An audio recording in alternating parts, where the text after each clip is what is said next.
नमस्तेऽस्तु महामाये श्रीपीठे सुरपूजिते शङ्खचक्रगदाहस्ते महालक्ष्मी नमोऽस्तु ते।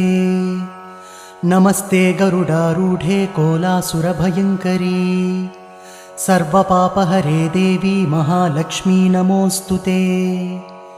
सर्वज्ञे सर्ववरदे सर्वदुष्टभयङ्करी सर्वदुःखहरे देवी महालक्ष्मी नमोऽस्तु ते। सिद्धिबुद्धिप्रदे देवी भुक्तिमुक्तिप्रदायिनी मन्त्रपूते सदा देवी महालक्ष्मी नमोऽस्तु ते। आद्यन्तरहिते देवी आदिशक्तिमहेश्वरी योगज्ञे योगसम्भूते महालक्ष्मी नमोऽस्तु ते। स्थूलसूक्ष्ममहारौद्रे महाशक्ति महोदरे महापापहरे देवी महालक्ष्मी नमोऽस्तु ते। पद्मासनस्थिते देवी परब्रह्मस्वरूपिणी परमेशी जगन्मातः महालक्ष्मी नमोऽस्तु ते।